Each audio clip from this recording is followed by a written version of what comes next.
আপনাদের বক্তব্য তো আমরা মোটামুটি জানি ৬০ দিনের কাজের ব্যাপারে। আমি একটু ডক্টর আব্দুল মান্নান আপনার কাছ থেকে এটা শুনতে চাই। প্রথমে একটা মূল্যায়ন আপনি কিভাবে দেখছেন? পজিটিভগুলো আগে শুনলে মনে হয় একটু বেটারই হতো, তাই না? সূচনাতেই যদি নেগেটিভ শুনে মানুষের ভিতরে ইমপ্রেশনটা যে হয় না, সুন্দর দেখায় না। তারপরেও শেষ ভালো যার সব ভালো তার, সেই হিসাবে ঠিক আছে। আপাকে ধন্যবাদ, সহ আলোচক যারা আছেন সবাইকে ধন্যবাদ জানাই। আমি সরকারের ৬০ দিনের যে কার্যক্রম ২ মাস, এই কার্যক্রমের পজিটিভ এবং নেগেটিভ দুই ধরনের দিকে আছে। আমি যে সমস্ত ভালো কাজ সরকার করেছে, সরকার তার নির্বাচনী ইশতেহারের সাথে রিলেটেড অনেকগুলো কার্যক্রম জনগণের দোরগোড়ায় নিয়ে গেছে, এই জন্য সরকারকে ধন্যবাদ জানাই, সাধুবাদ জানাই।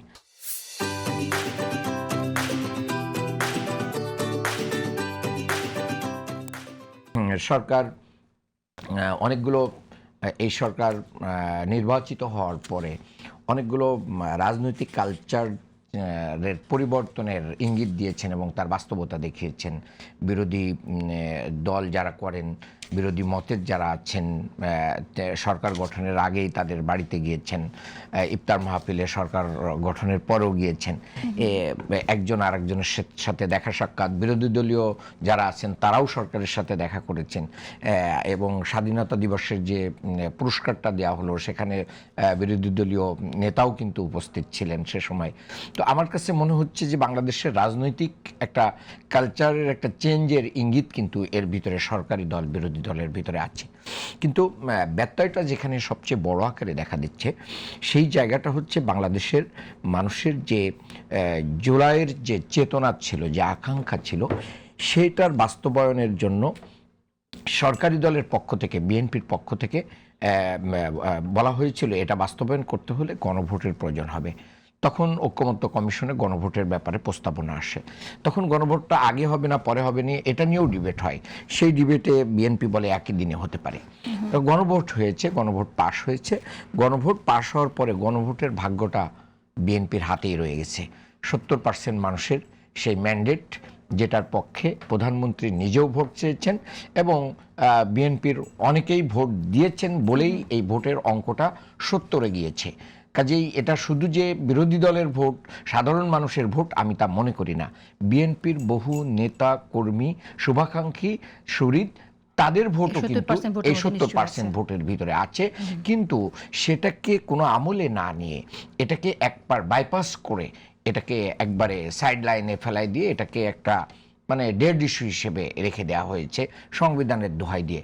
জনগণের চাপে হোক বা জন আন্দোলনে হোক, একটা পর্যায়ে এসে সালাউদ্দিন সাহেব, যিনি বর্তমান সরকারের অনেকটা প্রধানমন্ত্রীর ভূমিকা পালন করেন বলে কথিত আছে, তার কথিত আছে মানে আপনারা বললে তো সেটা কথিত হবে।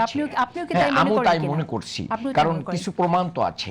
বিভিন্ন সময় সংসদেই বলা হয়েছে প্রধানমন্ত্রীর পক্ষে, প্রধানমন্ত্রীর বসা থাকা অবস্থায় উনি কথা বলেছেন, উত্তর দিয়েছেন এবং লং টাইম ধরে কথা বলেছেন। এগুলোই প্রমাণ করে প্রধানমন্ত্রী বসে থাকা অবস্থায় তার হয়ে প্রধানমন্ত্রী এই দায়িত্ব দিতে পারেন না। সংসদীয় কালচার যেটা, যে সংসদের বিরোধী দলীয় নেতা যখন বক্তব্য দিবেন তার কাউন্টার পার্টটা কিন্তু সরকার দলীয় প্রধান, তিনিই দিবেন। কিন্তু সেখানে সালাউদ্দিন সাহেব নিজেও বলছেন যে আমি প্রধানমন্ত্রীর পক্ষে বলছি। তা এই যে আমি প্রধানমন্ত্রীর পক্ষে বলছি এবং স্পিকার সেটাকে অ্যালাউ করছেন, আমি মনে করি আমি যেটা বলেছি আমি সঠিকই বলেছি, আমি রং বলি নাই। এরপরে হচ্ছে দেখেন, সেই জায়গায় এসে উনি কিন্তু একটা কথা বলেছেন যে ফ্যাক্টাম ভ্যালিড, গণভোট নিয়ে বলেছেন যে ফ্যাক্টাম ভ্যালিড মানে হচ্ছে জিনিসটা অবৈধ কিন্তু তারপরেও এটা আইন সিদ্ধ। কিভাবে? এটার একটা এক্সাম্পল আমি শিশির মনিরের কাছে শুনেছিলাম, আমার বন্ধু। সে বলল যে ফ্যাক্টাম ভ্যালিডের এক্সাম্পলটা হচ্ছে এরকম যে বাংলাদেশের আইনে 18 বছর এবং 21 বছর না হলে বিয়ে করা যায় না। তো এখন যে কোনো কারণে হোক 15 বছর এবং 17 বছরে দুইজন বিয়ে করে ফেলেছে, সামাজিকভাবে এটাকে খাওয়া দাওয়াও হয়েছে, সবাই মেনেও নিয়েছে, ইতিমধ্যে বাচ্চাও হয়েছে। তো এখন আপনি যদি বলেন সংবিধান অনুযায়ী বিয়েটা হয়নি, তাহলে সংবিধান অনুযায়ী বিয়েটা হয়নি, কিন্তু এটা জনগণের কাছে ভ্যালিড। তো আমি গণভোটটাকে এই পর্যায়ে বলতে চাচ্ছি যে এটাকে ইয়ে করেছে। বিশেষ করে বাংলাদেশের বিএনপির যে 31 দফা আছে, এই 31 দফার 1 নাম্বার হচ্ছে সংবিধান সংস্কার আছে, সংশোধন না। এটা রয়েছে। উচ্চ কক্ষ আছে, গুম খুনের বিচার আছে, বিচার বিভাগের স্বাধীনতা আছে, এই সবগুলো কিন্তু বিএনপি বলছে। কিন্তু কোনো দৈব কারণে বিএনপি এই সাংবিধানিক সংস্কারগুলো মানছে না এবং বিচার ঠিক আছে, বিভাগের স্বাধীনতা মানছে না, গুম কমিশনের কথা মানছে না, গুম কমিশনের আইন পাশ করছে না, পুলিশ কমিশনের কথা বলছে না, মানবাধিকার বিষয় নিয়ে তারা মানে লুকোচুরি খেলছে। এক পর্যায়ে মানবাধিকার থেকে ও কমিশন থেকে পদত্যাগ করা ব্যক্তিরাই কিন্তু স্টেটমেন্ট দিয়ে ক্লিয়ার করেছেন যে না, যে তথ্যটা দেওয়া হচ্ছে এটা সঠিক নয়। তাহলে মৌলিক পরিবর্তন জনগণ যেটা চেয়েছিল, মূলত জনগণের মানে অভ্যুত্থান পরবর্তী যে আকাঙ্ক্ষা, এটা বাস্তবায়ন হয়নি। এটা পূর্বের ধারাই বাংলাদেশের রাজনীতি আবার রান করেছে। এই যে আমরা আজকে একটা ফর্দ দেখলাম, এটা লম্বা 60 লিস্ট কাজের 2 মাসের মধ্যে, এটার সাথে আপনার কি মনে হয় জনগণের আকাঙ্ক্ষা ছিল না? এটার সাথে গণঅভ্যুত্থানের আকাঙ্ক্ষা কোনো যোগ আছে? ওয়েলকাম করেছি। আমার বক্তব্য তো আপনি শুনলেন।